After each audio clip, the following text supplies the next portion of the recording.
Guys, welcome back to Overture 1. We are back as a duo, and today we are going to be bringing you on when to be rigid and when to be flexible. And that derives from me and Jared having a conversation of, when you heard Mark Douglas say, stay rigid in your rules and flexible in your expectations. Well, there's certain times you need to be rigid and there's certain times that you need to be flexible. Like, we would define that in rigid is the attitudes, where you need to be rigid is the attitudes, the beliefs, the thinking, how you feel, everything when it comes to trading and everything thus far, when executing, when exiting, when managing a trade. And we believe the flexible is the how, is what pairs that you trade, what strategy that you trade, what assets that you trade. It's not always GU, it's not always Euro USD.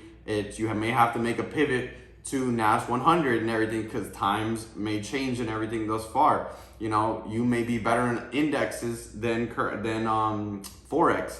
You have to be able to know what works for you, and just to know that one particular thing is not going to be the one vehicle that is going to take you there 100%. If I started using the original strategy when I first started trading, we would not be making these videos. We wouldn't. We'd still be in year four using hoping a one-to-one risk to reward would actually be good. Right. But that's why we were able to pivot and then find the not correct strategies, but what worked for us in the long term. So it's really working off right now.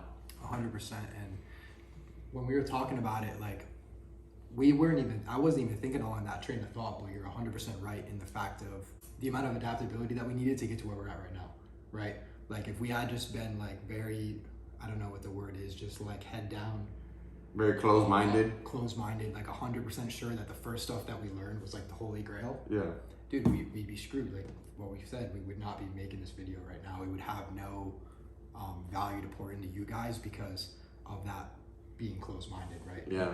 And I feel like what you were talking about, being flexible, I feel like that's like the opposite of, or the cure to being closed-minded, is having flexibility, is learning to be flexible, being adaptable. And I like to give you guys like practical things when it comes to like executing these things. So like, how do you stay rigid in your rules and flexible in your expectations? What do you have to be rigid on? What do you have to be flexible on? Well, number one, like, you really have to use a sample size of trades. We talk about this in the course, like 10 to 20 trades for a couple months, maybe even more than a couple months to actually validate what your methodology is proving and everything so far. Being able to sit back and to execute and not having to have emotions. And that's easier said than done. This is what gets me into my point number two. Once you, go ahead. Something that is like so super important. I didn't want to No, go ahead. You gave me this idea like mid-video, like you guys are catching it firsthand, whatever. But with what you're saying, like within your sample size, it's important to be rigid within that sample size. Yeah. Right? Because if you're constantly changing every trade, you can't accurately measure the data.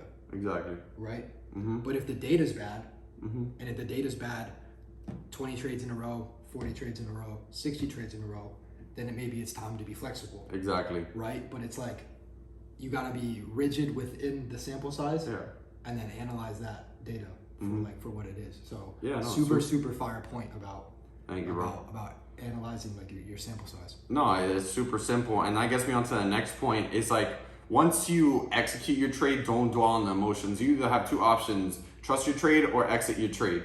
It's very much that simple. In trading, the hardest thing to do, number one thing, is to have emotional control, and everybody believes it's a strategy, and it's not. It's still the harder thing to have emotional control, even 2-3 years into the game, like Jared and me are. You can be very rigid in your rules, but sometimes when you're so ingrained in your rules, sometimes you don't see a level of adaptability that you need to have. That's why you need to have the flexibility. That's why you always need to have the willingness to learn, the willingness to listen. Even if you may not apply that data as it currently sits because you are getting good results, that doesn't mean you can't use it for later in life or anything. There always pays to listen and to learn. And real life example, like what you're saying, is so true.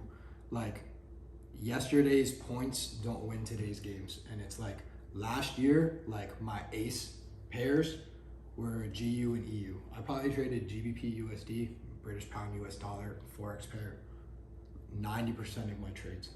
once I got into like a consistent groove. I'm gonna say February to December, 85% of my trades, right? It was just me and GU, like we were just in flow, and it's like going into this year, my accuracy with the pair in the beginning of the year, like 100% transparency, was not what it was last year, and it was something that I had the awareness of to notice right away, and I sought counsel from people who have like a believable opinion of what the market is doing, right? And the person who I listen to, who I value, one of the top, I'm gonna say 3 people whose opinion I value the most when it comes to what's going on in the markets, has not been trading currency for like 5 months, and we just had this conversation earlier, and it's like when I realized that, I was like, okay, maybe I need to take what I know and the rigidity of what I know, but I need to be flexible with it, and I need to go apply it somewhere else, right? And I need to adapt to what's going on right now,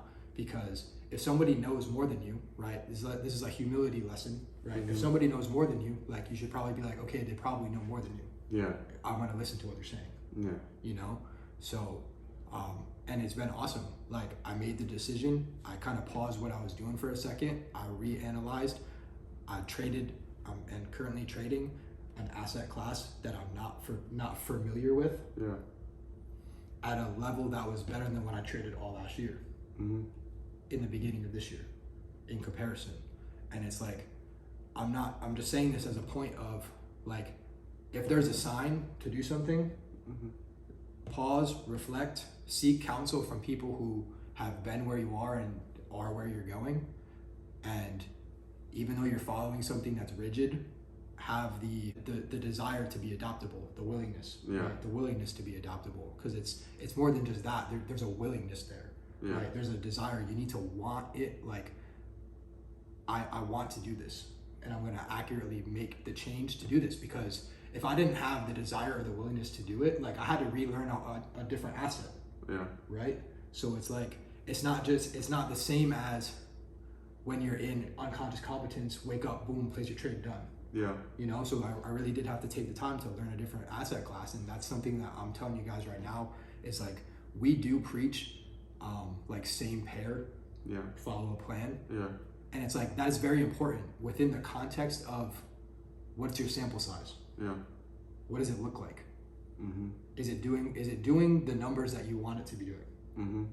Right? So yeah, I mean, that's just my 2 cents on that, and like my personal life right now. Yeah, that's very good. And that's how we're going to close off today's video, with those 2 practical steps and so much more tied along with that. So thank you guys for tuning in. Remember to like, comment, subscribe, and we will be bringing you back more videos soon. Thank you guys.